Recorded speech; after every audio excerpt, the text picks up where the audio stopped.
Hello everyone, welcome back to the channel and this is Varun Mahajan. तो चलिए शुरू करते हैं हमारा आज का लेक्चर। यहाँ तक हमने डिस्कस कर लिया था, ठीक है। लेक्चर हमारा ये रहेगा 8, ओके। और इसी लेक्चर से हमारी पूरी जो एंशियंट हिस्ट्री है कश्मीर की एंशियंट हिस्ट्री हमारी कश्मीर की कंप्लीट हो जाएगी, ओके। तो इसके बाद फिर हम स्टार्ट करेंगे। आपका जो 9th लेक्चर रहेगा वो रहेगी हमारी मेडिवल हिस्ट्री रहेगी, या फिर आप बोल सकते हो कि मुस्लिम रूल देखने को मिलेगा इन कश्मीर, ओके। तो चलो हम शुरू करते हैं आज का लेक्चर, और ये हमारा लास्ट लेक्चर रहेगा ancient history in Kashmir, okay. चलो देखो, अच्छा यहाँ पे हम बात करें, पहले हम बात कर लेते हैं लोहारा डायनेस्टी के, ओके। कारकोटा डायनेस्टी हमने देख ली, उत्पाला डायनेस्टी भी हमने देख ली। ये रहेगी हमारी लोहारा डायनेस्टी, ओके। तो चलिए देख लेते हैं लोहारा डायनेस्टी के बारे में। तो यहाँ पे लोहारा डायनेस्टी का जो रूल है वो आप देख सकते हो, टाइम पीरियड। बाकी याद करने की ज़रूरत नहीं है, ये अगर स्ट्राइक कर जाए दिमाग में तो अच्छी बात है, नहीं तो इतनी डेट्स हैं, सारी डेट्स को आप याद नहीं कर सकते, ओके। चलो देखते हैं। यहाँ पे हम बात करें कि यहाँ पे लोहारा डायनेस्टी में कौन कौन से रूलर्स देखने को मिलते हैं। सबसे पहले हम बात करें संग्राम राजा, ओके, फाउंडर है लोहारा डायनेस्टी के। और ये नेफ्यू यानी कि भतीजे भी हैं किसके, क्वीन दिद्दा मैंने पढ़ा था पीछे पिछली क्लास में गुप्ता रूल में, ओके। तो उनके नेफ्यू, उनके भतीजे भी हैं। और उसके बाद हम बात करते हैं किसका रूल आता है, कलश का। फिर हम बात करते हैं हर्ष का रूल आता है, जो कि हम ये बोल सकते हैं कि फेमस रूलर इन्हें बोला जाता है लोहारा डायनेस्टी का। फिर आता है दलूचा, ठीक है, इन्वेडर थे, इन्होंने सेंट्रल एशिया से इन्होंने इन्वेजन की थी, कहाँ पे, कश्मीर में एंट्री मारी थी, ओके, फ्रॉम सेंट्रल एशिया। तो ये भी आप याद रख सकते हैं इनका नाम। फिर उसके बाद हमें देखने, यहाँ पे मैं इंपॉर्टेंट रूलर्स की ही बात कर रहा हूँ जो आपके देखने को मिलते हैं लोहारा डायनेस्टी के सक्सेसर्स, ओके। बस आपने ये याद रखना, जो फाउंडर थे, जिन्होंने फाउंड की थी लोहारा डायनेस्टी, वो संग्राम राजा थे। उनके बाद आते हैं कलश, उनके बाद आते हैं हर्ष जाना जाते हैं फेमस रूलर के तौर पे जाना जाता है उन्हें, किसकी, लोहारा डायनेस्टी के। और दलूचा जो है ये इन्वेडर थे, इन्होंने सेंट्रल एशिया से कश्मीर में आके एंट्री मारी थी, इन्वेजन किया था। और फिर उसके बाद हम बात करते हैं बुलबुल शाह, ठीक है। इसके बाद बुलबुल शाह आते हैं, जिन्होंने बेसिकली इस्लाम को इंट्रोड्यूस किया था कश्मीर में, ओके। फिर हम बात करते हैं जी रिंचिन की बात करेंगे, जो कि पहले मुस्लिम किंग बन जाते हैं। तो पहले ये फॉलो करते थे बुद्धिज़्म को, बाद में इन्हें मतलब कन्वर्ट करवा दिया जाता है। वो कौन कन्वर्ट करवाता है इन्हें, बुलबुल शाह जो है वो इंसिस्ट करते हैं, हेल्प करते हैं रिंचिन को कन्वर्ट करने from Buddhism into Islam, okay. पहले ये बुद्धिज़्म को फॉलो किया करते थे, बाद में ये इस्लाम को फॉलो उन्होंने करना शुरू कर दिया, वो भी इंसिस्ट किया गया by the Bulbul Shah, okay. चलिए नेक्स्ट हम बात करते हैं, इनके बाद आती है जी कोटा रानी, ठीक है। रिंचिन के बाद आती है कोटा रानी, फीमेल रूलर कश्मीर की, ठीक है। अच्छा चलो अब स्टार्ट करते हैं लोहारा डायनेस्टी में, हम स्टार्ट करते हैं संग्राम राजा से, ठीक है। चलो देखो, अच्छा मैं एक चीज़ आपको बता दूं यार, देखो हम यहाँ पे आपने देखा होगा सुपर नोट्स। मैं आपको सब बच्चों को एक चीज़ क्लियर करना चाहता हूँ कि आपने थंबनेल से ही देखा होगा हम सुपर नोट्स को डिस्कस कर रहे हैं, है ना। मैं आपसे प्रॉपर जो आपकी वो जो रहते हैं ना, आपकी प्रॉपर एक जो एक स्टोरी बेस में पूरी एक लाइन चलती है ना, वो नोट्स मैं ज़्यादा प्रेफर नहीं करता। मैं ज़्यादातर यही बोलता हूँ इसी टाइप से ही हमें पढ़ना चाहिए, क्योंकि यार super notes means short notes means quick revision, ठीक है। और एग्ज़ाम में आपको पता है कंटेंट बहुत है और टाइम बहुत कम है, और उस कम टाइम को कैसे यूटिलाइज़ करता है वही टॉपर कहलाता है, ओके। और वो टॉपर जो है वो कैसे बनता है, वो बेसिकली उसके नोट्स ही डिसाइड करते हैं। तो नोट्स अगर आपके जितने कंसाइज होंगे, जितने आपके मतलब कि कम से कम वर्ड्स होंगे, उतना अच्छा है, ठीक है। उतनी ज़्यादा मतलब कि आप रिवीजन कर सकते हो और कम टाइम में आप मैक्सिमम रिवाइज कर सकते हो, ओके। तभी हमारे सुपर नोट्स जो हैं आपके ये शॉर्ट नोट्स हैं, यही आपके क्विक रिवीजन में आपको बहुत ही ज़्यादा हेल्प करेंगे, ठीक है। चलो देखते हैं, लोहारा डायनेस्टी की बात करें तो संग्राम राजा जो है इन्होंने फाउंड की थी इस डायनेस्टी को। और ये डायनेस्टी की मैं बात करूँ, इसने रूल किया है 1003 से लेकर 1339 AD, ठीक है। बाकी हम बात करते हैं कि लोहारा डायनेस्टी जो है, ये जो संग्राम राजा जो है ये फाउंडर रहे, इन्होंने फाउंड की थी इस डायनेस्टी को। ये नेफ्यू भी थे क्वीन दिद्दा के। 1003 AD में इन्होंने रूल स्टार्ट किया।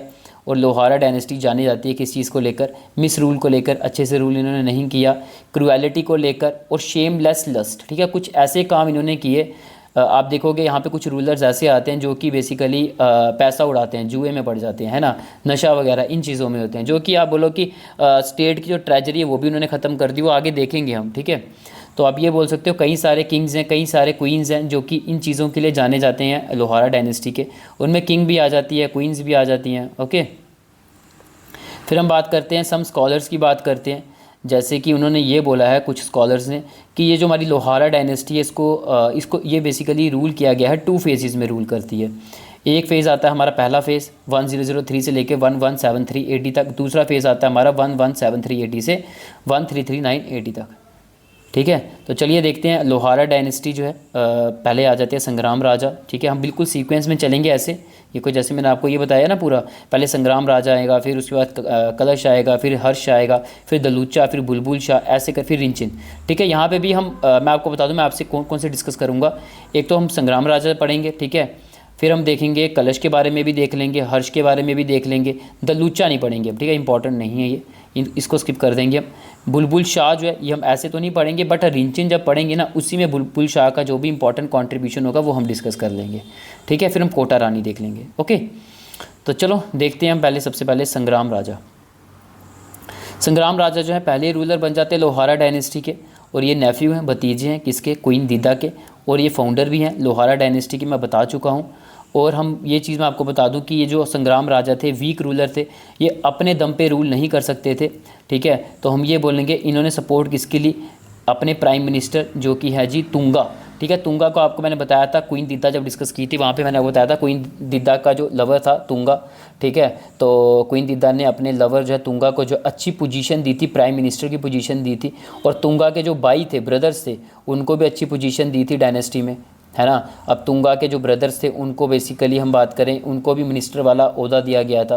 तो यहाँ से हम बोलेंगे कि यहाँ पे बेसिकली ये वीक रूलर है कौन, संग्राम राजा, तो सपोर्ट कौन कर रहे हैं, प्राइम मिनिस्टर तुंगा, और तुंगा ही यहाँ पे प्रीडोमिनेट करेंगे, वही उन्हीं की सब कुछ, मानो यही सही में रूल यही कर रहे, बस नाम किसका चल रहा है, संग्राम राजा का, ठीक है।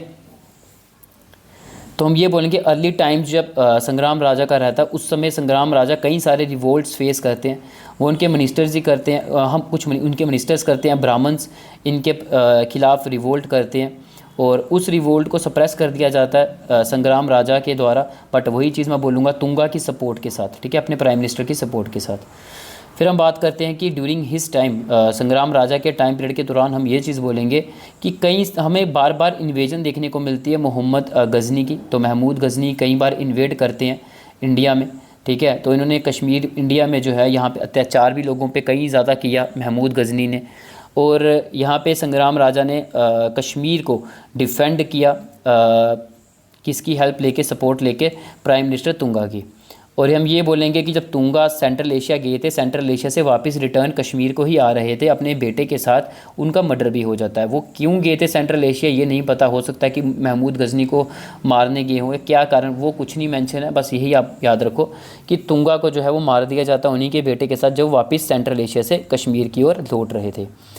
अब हम नोट बात करते हैं, नोट देख लेते हैं। तो संग्राम राजा जो है, तो ड्यूरिंग हिज टाइम, संग्राम राजा के टाइम पीरियड के ही दौरान हम ये बोलेंगे कि गज़नी ने इन्वेजन की थी, ठीक है। तो आप ये देख सकते हो कि गज़नी ने इंडिया में 17 बार इन्वेजन कर ली हुई है। तो आप यहाँ देख सकते हो कितनी बार इन्वेड किया।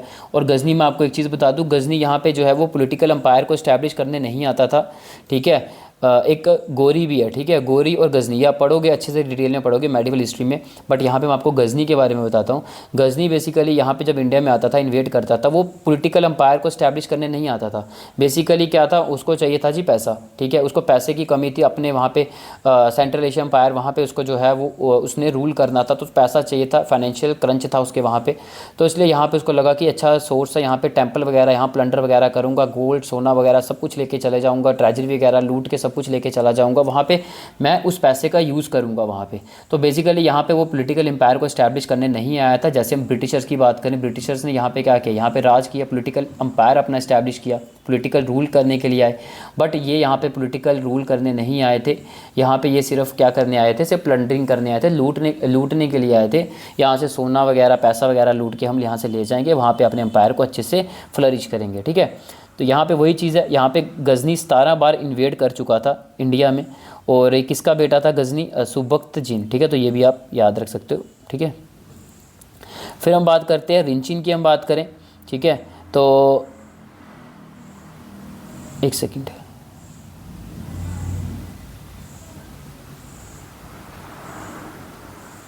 हाँ ये रिपीट हो गई हुई है, हाँ यहाँ से एक सेकंड, 2-3 पेजेस जो है ना वो डबल हो गए हैं। अच्छा देखो, हाँ यहाँ तक हो गया था ना, सुबख्तजीन का ही बेटा है कौन? गज़नी, ओके। अच्छा फिर हम बात करते हैं यहाँ पे हिंदू शाही किंगडम जो है, हिंदू शाही किंगडम जो है नॉर्थ वेस्ट फ्रंटियर में, ठीक है, वहाँ पे ये रूल कर रही है। और हम बोलेंगे हिंदू शाही किंगडम ने भी बहुत ज़्यादा रेजिस्टेंस क्रिएट की, बहुत ज़्यादा रोका किसको? महमूद गज़नी को इंडिया में आने से। बट वही चीज़ है, हिंदू शाही किंगडम भी जो है फेल होती नज़र आती है उसको रोकने में, ओके। फिर हम बात करते हैं कि हिंदू शाही किंगडम का ही लास्ट रूलर था, ठीक है, जिसका नाम क्या था? यहाँ पे थोड़ा नीचे है, ये नाम देख सकते हो, हिंदू शाही किंगडम का लास्ट रूलर है त्रिलोचन पल शाही। तो इसने भी हम बात करें कि इसको रोकने की बड़ी ज़्यादा हम बात करें ट्राई की महमूद गज़नी को, ठीक है, और उसमें सपोर्ट भी किया लोहारा डायनेस्टी ने। बट वही चीज़ हुई, ये भी उसको रोक नहीं पाया महमूद गज़नी को इंडिया में आने से, ठीक है। फिर हम बात करते हैं, सक्सेसर्स देख लेते हैं संग्राम राजा के कौन है। जैसे कि हरिराज आता है, इसके बाद अवंता आता है। ये दोनों जो थे इतने वो थे डरपोक थे, इतने वीक थे, और अच्छे से रूल भी नहीं स्टेट को कर पा रहे थे, कश्मीर को रूल नहीं कर पा रहे थे, ठीक है। जिसका रिज़ल्ट ये निकल कर आया कि कश्मीर में पूरा कन्फ्यूजन बना रहा, एक क्योस बना रहा, ठीक है। तो सिचुएशन बहुत हम बात करें सिचुएशन जो है वो थोड़ी बहुत ही अनस्टेबल हो चुकी थी। बट उस अनस्टेबल को स्टेबिलिटी में लाने में किसका रोल था? यही हम बात करें अवंता जो थी, हमने यहाँ पढ़ा ये अवंता, ठीक है। अवंता की ही जो वाइफ हम बात करें जिसका नाम क्या था? सूर्यमती। तो सूर्यमती जो है वो आती है, वो थोड़ी बहुत ही जो पॉलिटिकल सिचुएशन वहाँ अनस्टेबिलिटी हुई है उस अनस्टेबिलिटी को स्टेबिलिटी में करती, क्योंकि वो एक बहुत ही विजनरी लेडी थी, बहुत एक दूर की सोचने वाली थी। उसने बेसिकली हम बात करें, उसने अपने सर्वेंट मिनिस्टर जिसका नाम क्या था? हलदारा, इसकी सपोर्ट ली थी, इसकी हेल्प ली थी कश्मीर को अच्छे से रूल करने में, और वहाँ पे पीस और प्रॉस्पेरिटी जो खो दी थी वो भी वापस रिस्टोर करने में, ठीक है। फिर हम बात करते हैं, बट फिर भी हम बात करें कि इसने कई सारे एफर्ट्स लगाए, जो सिचुएशंस ख़राब हुई थी, अनस्टेबल हुई थी, उसको स्टेबिलिटी में लाया, पीस को इस्टेब्लिश किया, प्रॉस्पेरिटी किंगडम की बनाए रखी। बट क्या होता है, अनलक्की हम बात करें वो रही, जिससे कि वहाँ फेमाइन कंट्री में आ जाता है, और उससे क्या है, जो भी उसने अचीवमेंट की कश्मीर में वो सब उसकी डिस्ट्रॉय होगी, पानी में फिर गई, ठीक है। नेक्स्ट हम बात करते हैं, इसके बाद आता है जी कलश 1176 से 89 AD। बाकी टाइम बोलो यार, टाइम नहीं याद रखो, ठीक है, ये याद भी नहीं रहने वाला आपको। तो कलश की अगर हम बात करें तो इसने भी क्या किया जी, जो अब स्टेट बजट जो है वो ख़राब हो चुका था उसको कंट्रोल किया कुछ रिफॉर्म्स के थ्रू, ठीक है। ट्रेजरी को थोड़ा स्टेबल किया, फाइनेंशियल क्रंच जो आ चुका था, ठीक है, अनस्टेबिलिटी फाइनेंशियल में आ चुकी थी, उसको भी रिमूव किया, ख़त्म किया, फाइनेंशियल स्टेबिलिटी लाई। और जो लोगों का एक विश्वास लोगों ने खो दिया था, ठीक है, ड्यूरिंग द टाइम हम बात करें, पहले भी एक बार खोया था जब हम बात करें इससे पहले सूर्यमती से पहले जब हरिराज और अवंता कर रहे थे, इस समय भी तो खोया था। फिर से उन्होंने कॉन्फिडेंस उनको आया था जब ये विजनरी लेडी आती है सूर्यमती, फिर यहाँ पे डिस्ट्रॉय होया था सब कुछ, ठीक है, जो भी उसने अचीव किया होता है, फिर कॉन्फिडेंस अपना खो देते हैं। अब लोग पूरी तरीके से कॉन्फिडेंस अपना खो चुके थे, अब उसको फिर से रिस्टोर किया गया, किसके द्वारा? कलश के द्वारा, ठीक है। और इसने कई सारे अपने ऑफिशियल्स को भी सपोर्ट किया, और ये जितना भी काम किया ना, यहाँ पे आप देख सकते हो कि स्टेट के बजट को कंट्रोल किया सर्टन रिफॉर्म्स के थ्रू, फाइनेंशियल क्रंच को रिमूव किया और कॉन्फिडेंस लोगों में लाया, ठीक है, और सपोर्ट किया अपने ऑफिशियल्स। जितना भी काम इसने किया, कलश ने अपने 2 मिनिस्टर्स की सपोर्ट हेल्प से किया, जिसका नाम क्या था? वर्मान, और हम बात करें कंदरपा। कलश जो है इसके थोड़े अच्छे रिलेशन नहीं थे, बिटर रिलेशन रहे अपने बेटे के साथ, हर्ष के साथ। क्यों? क्योंकि देखो यार, मैं आपको बताऊं, कलश को पता था उसका बेटा जो है वो एक गलत सोसाइटी में है, मतलब जुआ वगैरह खेलना, ठीक है, थोड़ी लैविश एक्टिविटीज़ में पड़े रहना, है ना, नशा वगैरह, इन चीज़ों में थोड़ा था, तो इसलिए बाप की बेटे से नहीं बनती थी। और भी कई सारे कारण थे, बट मैं आपको ये चीज़ बता रहा हूँ। तो हर्ष जो था अब इसका जो फादर था ना, इसका फादर जो है वो हर्ष का क्या लगा, दादा। अब दादा ने ये चीज़ पहले बोल दी थी कि जब भी कलश के बाद कोई रूल करेगा तो उसका बेटा ही हर्ष जो है वही रूल आगे करेगा, ठीक है, उसी को ही नॉमिनेट किया जाएगा। तो ये कलश के फादर ने पहले ही चीज़ बोल दी थी, यानी कि हर्ष के दादे ने पहले ही ये चीज़ बोल दी थी कि कलश का आगे जो सक्सेसर आएगा वो हर्ष आएगा। तो हर्ष की अच्छी नहीं बनती थी बाप के साथ, और बाप की भी बेटे के साथ नहीं बनती थी। तो हम बात करें, कॉन्स्पिरेसी करता है हर्ष और अपने बाप के अगेंस्ट कॉन्स्पिरेसी करके उसको अरेस्ट करवाता है, ठीक है। अरेस्ट करके फिर बाद में अरेस्ट करता है, बाद में उसको थोड़ी बहुत ही मर्सी ग्राउंड पे दया आ जाती है, फिर उसको बाद में वो रिलीज़ भी कर देता है अपने बाप को, ठीक है।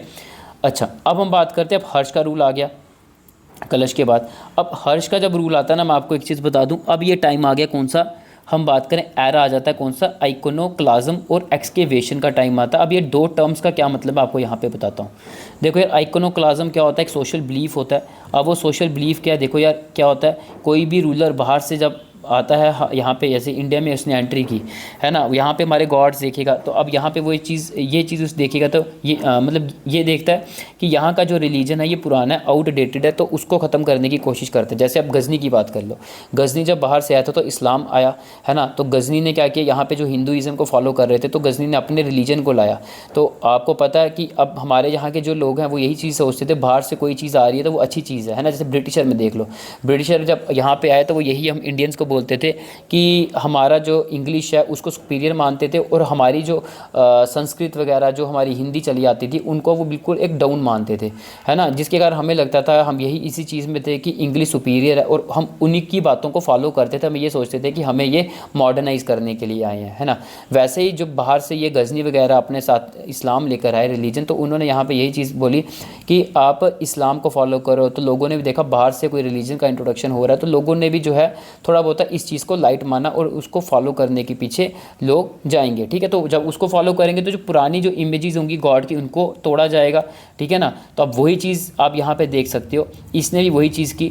ये इकोनोक्लाज्म का कंसेप्ट देखने को मिलता है जब हर्ष रूल करने के लिए आता है, यानी कि जो ओल्ड गॉड की जो इमेजेस थी, मोनूमेंट्स थे, उनको इसने कंसिडर करना शुरू कर दिया, ये आउटडेटेड हो चुके हैं, पुराने हो चुके हैं, अब नई इमेजेस आएंगी गॉड की, ठीक है। तो इसने क्या किया, डिस्ट्रक्ट किया।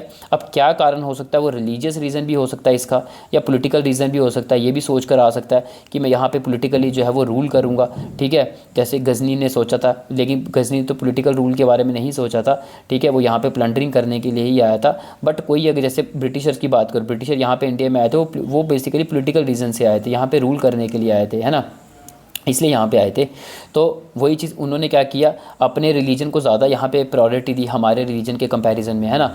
वैसे ही आप यहाँ पे देख सकते हो, अब हर्ष ने भी क्या किया, ओल्ड गॉड की जो इमेजेस हैं उनको आउटडेटेड माना, मोनूमेंट्स को आउटडेटेड माना, इसको बोला कि इसको डिस्ट्रक्ट कर दो, तोड़ दो, है ना। अब रिलीजियस रीज़न भी उसका हो सकता है कि लोगों की सिंपैथी गेन करने के लिए, है ना। तो मतलब रिलीजियस रीज़न भी हो सकता है, या फिर पॉलिटिकल रीज़न भी हो सकता है, ओके। तो अब लोग जो भी इस चीज़ में सपोर्ट करेंगे, इस चीज़ को डिस्ट्रक्ट करेंगे, उन लोगों को क्या बोला जाता है, इकोनोक्लास्ट बोला, यानी कि जो इकोनोक्लाज्म को सपोर्ट करते हैं उनको बोलते हैं इकोनोक्लास्ट, ठीक है। अब हर्ष की मैं बात करूँ, हर्ष अपना एक्स्ट्रा वेजेंट हैबिट्स के कारण भी जाना जाता है, लैविश एक्टिविटीज़ के कारण भी जाना जाता है कि वो एक ऐश प्रस्ती था, है ना, गलत सोसाइटी में था, नशा वगैरह इन चीज़ों में, है ना, जुआ वगैरह इन चीज़ों में था। तो बेसिकली यहाँ पे उसने क्या किया, जब उन चीज़ों को उसने लेना है तो ऑब्वियसली तो पैसा चाहिए, तो पैसा नहीं तो क्या करेगा, रॉयल ट्रेजरी को जो है एग्जॉस्ट करने की कोशिश करेगा, ठीक है, वहाँ से अपनी लैविश एक्टिविटीज़ को फुलफिल करेगा। अब उसने फिर देखा पैसा फिर कम पड़ा, उसने प्लंडरिंग भी करना शुरू कर दी। टेम्पल्स में आपको होता है अच्छा खासा गोल्ड होता है ना, सोना सिल्वर होता है, तो गोल्ड सिल्वर वगैरह वो भी, उससे भी उसने अपनी लैविश एक्टिविटीज़ को फुलफिल किया। टेंपल को तोड़ा, गोल्ड उनको मेल्ट किया, है ना, गोल्ड सिल्वर को मेल्ट किया, मोल्टन फॉर्म में निकाला, है ना, उससे अपनी लैविश एक्टिविटीज़ को फुलफिल किया। अब ये भी इसको लगेगा और पैसा कम पड़ गया, फिर वो क्या करेगा, टैक्सीज वगैरह उसने इंपोज किए, न्यू टैक्सीज लाए, अप्रेसिव टैक्सीज उसने लाए, है ना। दमाराज आपको मैंने बताया था, दमाराज कौन थे, एक फ्यूडल लॉर्ड्स थे जो बेसिकली क्या करते थे, जो टेंपल गर्ल्स जो प्रोस्टिट्यूट्स हैं उनको बेसिकली प्रोटेक्शन दी जाएगी। अब उनको प्रोटेक्शन चाहिए तो उन गर्ल्स को क्या करना पड़ेगा, दमाराज जो एक फ्यूडल लॉर्ड्स हैं, रेवेन्यू कलेक्टर हैं, उनको पैसा देना पड़ेगा, और ये दमाराज क्या करेंगे, उनको प्रोटेक्शन प्रोवाइड करेंगे, ठीक है। तो ये हमने चीज़ देखी। अब जैसे आप देख सकते हो जजिया हो गया ना, जजिया एक नॉन रिलीजियस टैक्स है। आप नॉन मुस्लिम जो भी होगा वो अगर जजिया देता है, टैक्स देता है, तो उसको प्रोटेक्शन रूलर के द्वारा प्रोवाइड की जाएगी, ठीक है, किनको, नॉन मुस्लिम्स को। वैसे ही मानो दमाराज हुआ है, किस्म की प्रोटेक्शन होगी जो टेम्पल गर्ल प्रोस्टिट्यूट्स वगैरह, ठीक है, जो मैं आपको सारा बताया था, मैंने कूटनी मत वगैरह वो सारा हमने पढ़ा था पहले। अच्छा, तो इसने यही चीज़ की, गोल्ड सिल्वर वगैरह कश्मीर के टेंपल से निकाला, वहाँ से उसने क्या किया, मोल्टन फॉर्म में उससे अपनी ज़रूरत, अपनी लेविश एक्टिविटीज़ को फुलफ़िल किया। फिर हम बात करते हैं हर्ष ने डिस्ट्रॉय किए हिंदू के टेंपल्स, बुद्धा टेंपल वगैरह, है ना। उसने एक नया ऑफिस भी क्रिएट किया जिसका नाम क्या था, देवोपतना नायक, ठीक है, कोई ऑफिस था ये क्रिएट किया, जिसका काम यही था कि जो भी टेंपल्स हैं, गॉड्स हैं पुराने, उनको बेसिकली डिस्ट्रक्ट, उनको तोड़ा जाए। और फिर हम बात करें, इसने हर्ष के रूल के टाइम पे हमें फेमाइन की कंडीशन देखने, प्लेग का भी राइज होता है वो देखने को मिलता है ना। और फ्यूडल आर्ट्स पे भी इसने अटैक किया, दमारास वगैरह इनको साइड लाइन किया, और ख़ुद वो आ गया रेवेन्यू कलेक्ट करने के लिए, ठीक है, तो ताकि अपनी लैविश एक्टिविटीज़ को फुलफ़िल कर सके। फिर हम बात करते हैं जी, हर्ष की बात की जाए तो हर्ष ने कई सारे ट्रबल्स फेस किए, जैसे कि उछाला ने इन्वेड किया कश्मीर में, और सुसाला जो है इसकी भी इन्वेजन कश्मीर में देखने को मिलती है, ठीक है। तो इन्होंने कई सारी परेशानी क्रिएट की इसके लिए। जैसे उछाला इंसिडेंट्स की मैं बात करूं तो इसने इन्वेजन की थी कश्मीर में 1101 AD में, है ना। और ये अब ये यहाँ पे इन्वेजन होती, हर्ष के साथ लड़ाई होगी। अब हर्ष अपनी नोबल्स के साथ आएगा, डिसअफेक्टेड नोबल के साथ। अब नोबल ने इसको धोखा दिया और उन्होंने सपोर्ट किसको किया, उछाला को। बट फिर भी हर्ष जो है वो जीता हुआ नज़र आता, ठीक है, वो जीत जाता है और इसको वो डिफीट कर देता है उछाला को, ठीक है। फिर एक और यहाँ पे हम बात करें, इन्वेजन होती सुसाला के द्वारा कश्मीर में, है ना। सुसाला ने भी कश्मीर में इन्वेजन की, है ना। बट यहाँ पे सुसाला जो है यहाँ पे वो क्या करता है, यहाँ पे ट्रेजरी को लूटता है, ओके, पैलेसिस को जला देता है। और अब हर्ष के साथ जब भी लड़ाई हुई तो हर्ष फोर्सेस के साथ अपनी आया, और जो फोर्सेस ने फिर धोखा दे दिया। फोर्सेस जो है यहाँ से भाग गई, डर के श्रीनगर सिटी से ही भाग गई, ठीक है। अब हर्ष भी जो है इसके साथ देखता है कि अपनी फोर्सेस नहीं है उसकी, तो वो भी डर के मारे यहाँ से जो है वो डिफीट हो जाता है और वो भाग जाता है, ठीक है। जो भाग के क्या करता है, रेफ्यूजी यहाँ पे मतलब कि पनाह लेता है विलेजेस में जाके। बट 1101 आने से पहले पहले उसको मार दिया जाता है हर्ष को सुसाला के द्वारा, ठीक है। अब नोट देख लेते हैं। चंपक की मैं बात करूं, किसके फादर हैं, कलहन, पूछा गया एग्ज़ाम में, और ये मिनिस्टर भी रहे हैं चंपक हर्ष के, ओके, जो भी हमने हर्ष पढ़ा। और आपको पता कलहन, मैंने बताया था रात रंगनी कलहन ने लिखी थी, और कब लिखी थी, during the time period of the Jayasimha, ठीक है, जयसीमा के टाइम पीरियड पे लिखी गई थी रात रंगनी कलहन के द्वारा। फिर आगे कलहन, वही रात रंगनी को आगे कंटिन्यू भी किया गया था कलहन के बाद आगे कई सारे स्कॉलर्स हैं जिन्होंने इसे कंटिन्यू किया था, मैंने आपको पहले बताया हुआ है। फिर हम बात करते हैं जी हर्षवर्धन की बात करें तो हर्षवर्धन भी एक और रूलर थे कन्नौज के, ये भी ग्रेट स्कॉलर थे, इन्होंने कई सारी किताबें लिखी हैं, जैसे कि रत्नावली होगी, ठीक है, नगनंदा होगी, ठीक है, प्रियादर्शिका होगी, तो ये भी कुछ किताबें जो हैं इनके द्वारा लिखी गई है, ठीक है। अब उछाला हम देख लेते हैं, ठीक है, उसका सेकंड फेज़ आता है आपका लोहारा डायनेस्टी का, ये आपका भी फर्स्ट फेज़ ही चल रहा है, ठीक है, सेकंड फेज़ आएगा, बट सेकंड फेज़ से पहले ये हम डिस्कस कर लेते हैं, बाकी सेकंड फेज़ को हम नेक्स्ट लेक्चर में डिस्कस करेंगे, ठीक है।